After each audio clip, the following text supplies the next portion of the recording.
Bien,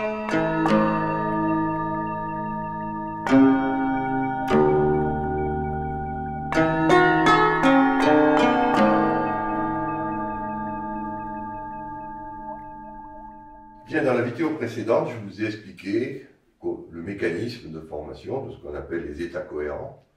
Donc on appelle ça, il faut bien voir que ce sont des états cohérents en phase quantique, et que la phase quantique est inobservable. C'est-à-dire que c'est un nombre, c'est le nombre qui affecte un nombre complexe, qui affecte un autre nombre réel qui donne la probabilité de présence. Et ces phases existent parce qu'on a des nombres complexes, donc qui ne sont pas observables. Dès que vous voulez observer un nombre complexe, en fait, vous ne pouvez pas l'observer, vous devez le multiplier par ce qu'on appelle son complexe conjugué, et quand vous faites ça, vous perdez la phase. Donc la phase, c'est quelque chose qui est interne à la matière, on ne peut pas la mesurer, elle est inobservable. Par contre, on peut voir des différences de phase. C'est-à-dire deux objets qui n'ont pas la même phase quantique sont perçus comme distincts. Si par contre les deux objets qui sont identiques ont la même phase quantique, vous ne pouvez plus savoir qui est qui. Celui qui est à gauche et celui qui est à droite peuvent changer leur position. Mais s'ils ont la même phase, vous ne savez jamais qui est à gauche et qui est à droite, parce qu'ils sont toujours en train. Vous ne pouvez pas les distinguer. Donc ça, c'est la caractéristique du domaine de cohérence. Comme on l'a vu, l'énergie, elle est prise au vide. Donc là, vous avez une animation qui vous montre que voilà ce que vous verriez si vous étiez une molécule d'eau. Le vide qui peut être interne à l'eau elle-même. On a vu que les protons, les neutrons étaient pleins de vide. La molécule d'eau est elle-même pleine de vide. Donc on va s'exciter, comme je l'ai expliqué dans la vidéo précédente, on va s'exciter à partir de cette énergie du vide, et ça va avoir pour conséquence qu'on a ce qu'on appelle une soudure. Des molécules d'eau qui à l'état vapeur étaient isolées vont se souder entre elles pour générer ce qu'on appelle soit de l'eau liquide, si les rotations sont toujours autorisées, et ça c'est pour les à haute température. Si on est à trop basse température, les rotations ne peuvent plus se faire, et à ce moment-là, on fige dans un réseau tridimensionnel qu'on appelle la glace, un état solide. Voilà, donc on voit que tout ce qu'on a vu au début, quand on faisait juste de la physique classique, se retrouve en physique quantique, simplement, c'est l'interprétation qui en a changé. Alors, d'un point de vue numérique, quelles sont les conséquences? C'est que l'eau, ici, vous voyez, elle est piégée par ce qu'on appelle un gap de cohérence, c'est-à-dire qu'entre l'état cohérent et l'état incohérent où les molécules d'eau sont isolées, il y a une différence d'énergie de stabilisation de 42 heptojoules. C'est ce que les chimistes appellent la liaison hydrogène. C'est-à-dire ce sont ces traits violets qu'on met, ces liens violets qu'on met entre les molécules d'eau, que les chimistes appellent liaison hydrogène. Là, on en a une interprétation claire. On voit que ce sont un phénomène quantique. C'est pour ça qu'on ne peut pas l'expliquer avec juste la polarité de l'eau qui fait appel à des forces classiques.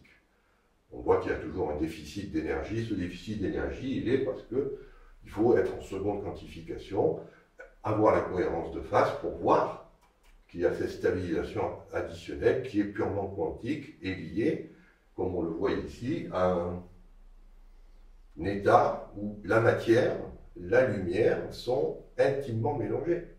Parce que la cohérence de phase ne concerne pas que les molécules d'eau. Elle concerne les molécules d'eau plus tous les photons que vous sortez du vide. Ils ont exactement la même phase quantique que l'eau. C'est-à-dire que vous ne pouvez pas faire la différence entre une molécule d'eau et un photon virtuel. Et du vide, en fait. Ou si vous préférez, la goutte d'eau, la molécule d'eau a pris une taille qui est de 100 nanomètres. Alors qu'on a fait le calcul dans une autre vidéo, sa taille, quand elle n'est pas excitée, c'est 0,33 nanomètres. Donc elle gonfle comme ça, et puis ça devient un énorme bloc. Et ça, c'est très intéressant parce que, évidemment, vous avez les deux états possibles. Soit ces blocs sont cohérents, de 100 nanomètres, soit ils sont incohérents. Et pour ceux qui connaissent un petit peu la physique des ordinateurs, dès qu'on a un système qui est ce qu'on appelle bistable, qui peut exister sous deux états, on a ce qu'on appelle une mémoire. Donc on va pouvoir, avec ça, interpréter ce qu'on appelle la mémoire de l'eau. J'y reviendrai dans une autre vidéo plus en détail.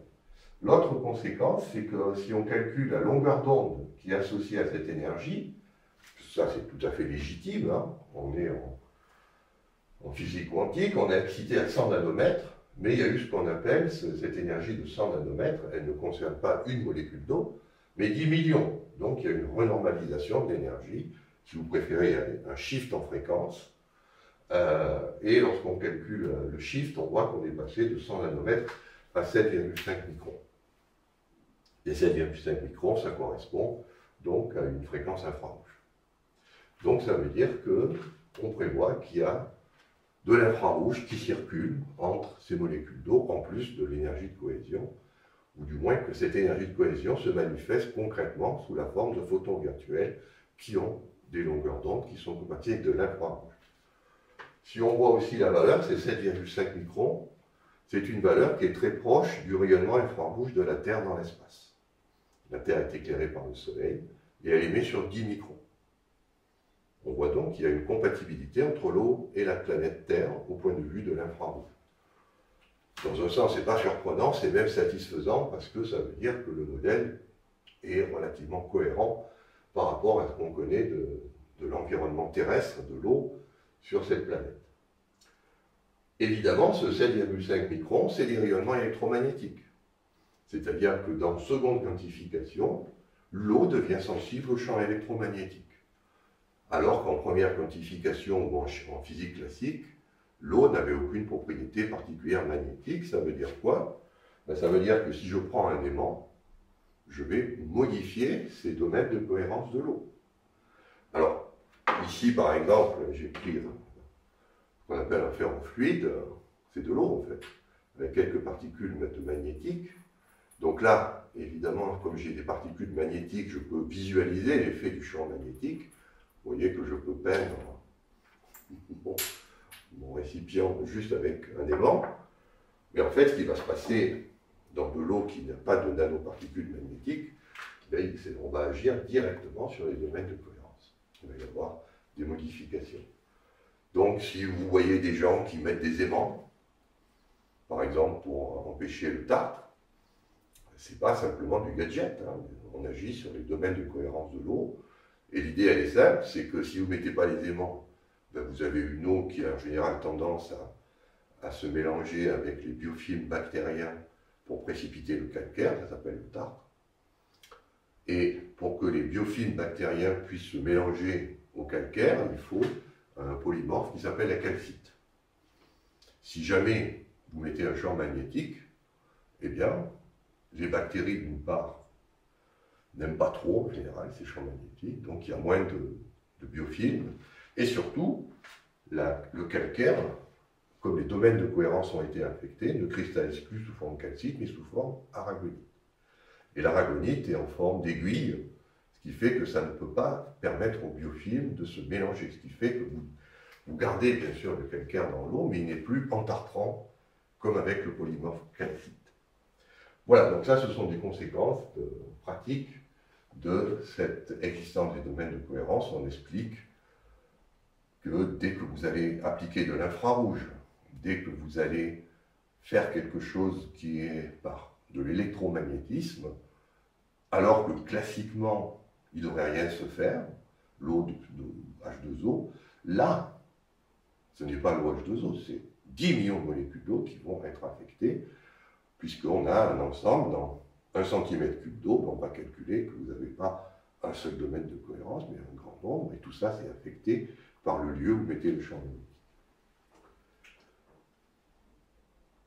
Voilà, dans une prochaine vidéo, on continuera donc cette exploration des conséquences pratiques de la formation des domaines de cohérence dans l'eau.